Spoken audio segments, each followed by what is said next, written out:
Well, thanks for joining us today on the fun and mentals of real estate. I have a question for you today. This is our big question. Can I find a home in my budget that I like? That's the question of the day. We are literally in the home buying process here on our podcasting, and we are actually going to get to see some homes today in our buyer meeting with Josh. So thanks for joining us again today, Josh.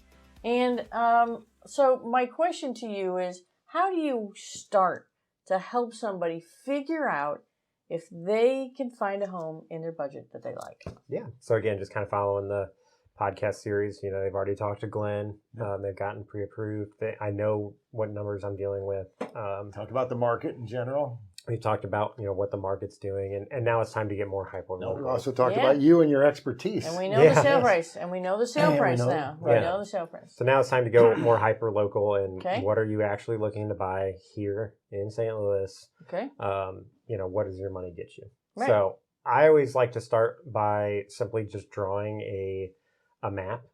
Okay. Like tell me where you want to live. If they say, hey, I want to live in Fenton, for example, then, I'll draw a map around Fenton. And I can, with my search engine, I can change the boundaries on it. And then I just go, northeast and west and south and just say, hey, will you go into Baldwin? Will you go into Chesterfield? Will you go, to Kirkwood? Will you go to High Ridge? And they say, sure, I'll go to High Ridge. Well, then I'll say, well, what about Cedar Hill? And you'll get to a point where they're like, yeah, wait, that's way too far. And sometimes even if they're not on the same page, husband and wife, sometimes for example, maybe the husband has a longer drive to work and the wife will live anywhere, but the husband's like, yeah, I'm not doing a 45-minute drive. That's too much time away from the kids. So, or, sometimes the husband works from home and the wife's like, I'm not being 30 minutes away from a grocery store. So you really start to find like where the boundaries of where they will actually live in. And sometimes it is solely dedicated on school districts. Like, hey, I want this school district. Well, then the map doesn't matter. It's, plug in a school district. But the map really helps stretch because, again, a lot of times people will look.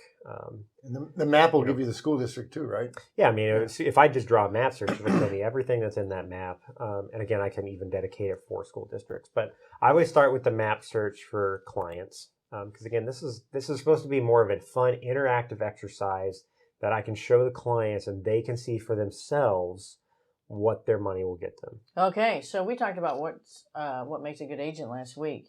Part of what makes a good agent in this particular spot is that this agent is going to help you determine where you can find what and help you self-discover. Yes. He's not just going to tell you blah, because you're not going to, it's not the same. Self-discovery is way more important. We take much more of the coaching attitude. So, all right. So now, me and Glenn were talking about it earlier. He likes to say, what are some non-negotiables? Right. Yeah. I want this many square feet. I want these many bedrooms, a pool. Yeah. So I personally don't like doing non-negotiables. Okay. This is really interesting to me. Because this is a scenario that I've seen far too often, especially with weaker agents. They say, hey, client, what's important to you? And they, 4 bedrooms, a pool, square footage, the school district, this many acres, like finished basement, a finished yard. Yeah, and then I want a fireplace, a gas Viking stove, and then it's like, well, what's your budget? $450, and it's like,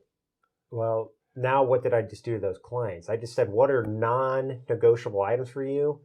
They told me a whole list, and that's not doable with their budget, so I just backed them into a corner. So now they either have to I have to rip away a non-negotiable, or they have to sacrifice one, or I'm about ready to tell them their budget's got to go way up. And that's, neither one of those are fun. And I'm not afraid of having difficult conversations, which we'll talk about. But I like to show them like, hey, because sometimes they mention options that really aren't that important to them. Like they'll say, oh, I've got to have a gas fireplace. And then a lot of times they'd buy a house without a fireplace at all. Right, so right.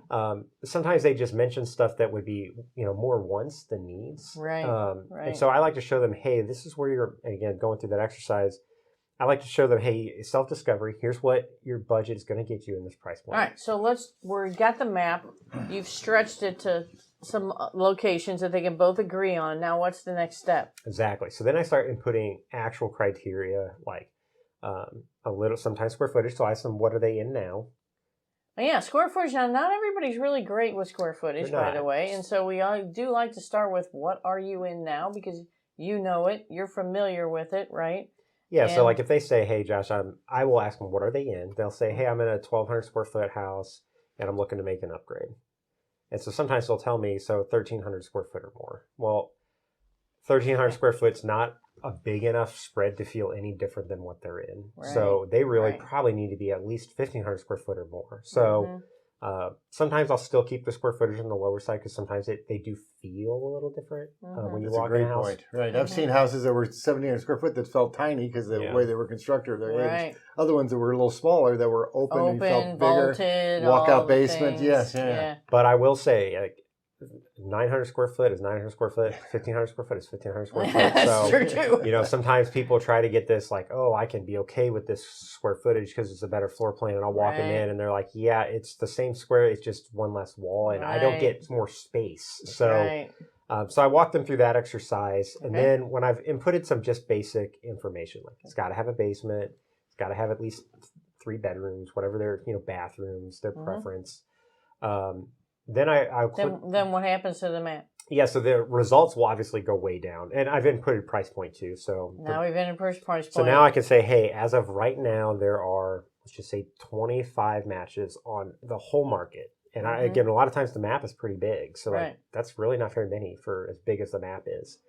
So then I'll click on the map again. So I'll show them like, hey, it'll put a little dot on all the homes that are available. And so then they can see like, okay, this is where the homes are active now. But what I really like to do more so, especially if we have very few matches. So right now with inventory, so if I set up very few. If I set up the search and there's 4 homes, well, and they might not even be very good homes. They might be homes that have been sitting on the market for 2 months and haven't sold, and for what various reasons, foundation issues like we've talked about. So I personally love to go back to pendings and closed for the last, like sometimes 6 months, because that's going to be not too far out where the comps are off, right? So, and you can also pendings see are houses that are under contract. Yeah, and so the closed are ones that have closed within already closed. 6 months, or what's the time? About 6 months. 6 months, okay. So again, the pending ones, a lot of times you can see right away, like, hey, these were on last week and then they're gone. Like they are the fastest, most up to date. And then again, the close. So once I click those, then let's just say we have, now it's going to be a much larger number because you're picking from 6 months worth of homes. Right. So let's just say there's 75, 80 homes that have sold in the last 6 months in that box. Well, I can click on it, and then very quickly you can see, again, all those dots start to fill in, and you'll see like, hey, in this example, it was 3 to 350. There were pockets, even in this map, that had 0 homes sell in the last 6 months in that area. Ooh. So they quickly can see, oh, for this budget and my criteria, I'm going to be in the south part of this box, or maybe a little pocket up north, or maybe a few stragglers and then, northwest corner. But like really central area, there was literally no homes. So it's like that just means the price point was higher in that area. Okay, now let's just stop here for a minute and I'll tell you why this exercise is so incredibly important. Is because you're looking at sold data, what's closed in these areas, right? So this is going to keep you from just going, oh, I know there's nothing available now, but I'm hoping it's going to come on soon. And what you're saying is, in these areas, it's probably never going to come on. Yeah, not in that box. Right? And so you wouldn't know if you didn't have historical data and look at it on the map search the way he's taking you through this process. Yep. Then this is going to keep you from being sidelined. Yeah. And waiting. And again, so when we go back to those non-negotiables and mistakes I've seen agents do is they'll get this list of criteria and they want the client, they're like, yeah, we'll do it. We'll go find it. Like I'll find it. But they're lying because it's not doable. And they may not intentionally be lying to you. Oh, right. They might just not know. They just didn't do the research. And there's a lot of times where I'll hear clients start to mention stuff and I'm like, I start the exact same way. They start naming stuff they want. I'm like, great. They tell me the budget and it's like, yeah, those don't line up. Right. And so it's like we can raise the budget and get those, or we can see what opportunities are available in that price point. So that's really where, again, it's self-discovery. I don't make the decisions for the clients. I don't tell them, oh, you can't raise your price point, or you don't want this area. So what's the biggest aha when you go through this exercise and you actually start flipping through pictures and you get to see how dated or not updated they are for their prime area that they want to live in, right? And so what's the biggest aha people usually have? I think it really is eye-opening, truly, just because they can now see, like, as we start going down this list, at certain points, like, you'll see only 2-car garages. And then at a certain price point, like, all of a sudden, you're not seeing 2-car garages anymore. You're starting to see 1-car garages. You keep going down, right? You keep going down, all of a sudden, you see maybe a 1-car, maybe a carport, but then maybe they're becoming less, updated on the inside. So really, and I'm there to help because I have the experience to help decipher for them. Like, hey, did you feel the change we just made? So, like, let's just say we're going from a 325 to a 300 or a 300 to 275. Typically, every 25 grand, there's a distinct change in what your money is getting you. And it's like, hey, guys, did you feel the change? Did you see it at 275? It's now becoming more outdated. The kitchens are smaller. And we lost yard space. And a lot of times they can feel it. And I think the clients always, they don't want to overshoot, right? So, like, if you say, what's your budget? Like, everybody instinctively wants to be like, well, if I can get what I want for cheaper, I want to get it cheaper. Right, so I always want to get it cheaper. They always say, like, that's not this market. They always say 250 to 300. But really, and again, I don't want to push them, but if I just, without even doing this exercise, said, do you really think you can find it for that? A lot of times they'll say no. Right. Because they've already been looking around a little bit. Because they know, and then I'll say, well, okay, so this just gives them, it affirms their already belief of, I probably need to be above 300, but I don't want to give up the opportunity if I can't. Right. But it helps them see, like, I really do, like, my budget needs to go up. And after I show them, in this scenario, a bunch of 250s or 275s, I've had many clients just say, like, I'm not going to find it for that. So don't even show me 275s. Don't even show me that. I only want to see stuff that meets my criteria that I actually would enjoy seeing and buying. Right. And so I think it's just a really good exercise to show that. And I know next we'll talk some about, the opportunities in there. But it really just helps give them permission to themselves to raise their price point, know that they're seeing exactly what is selling. And it allows me to show them, hey, this home sold in 2 days and sold for 20 grand over. So I can also show them, like, hey, it listed for 280 and they might have seen it on Zillow for 280, but it sold for 300. And they don't, and you don't always see that sold data, and that's really important. And so sometimes what that's telling me too is how much you really need a real estate agent to guide you through the process. To me, as somebody that doesn't do what you do, for me to get on and just start clicking around and seeing it doesn't tell the whole story. But again, and a lot of times it is like we find a house and it was a lot of 275s is what they're seeing because they're looking 250 to 275 or something. But really, all the homes that they like at 275 were selling for 300. They don't see the sold data on Zillow.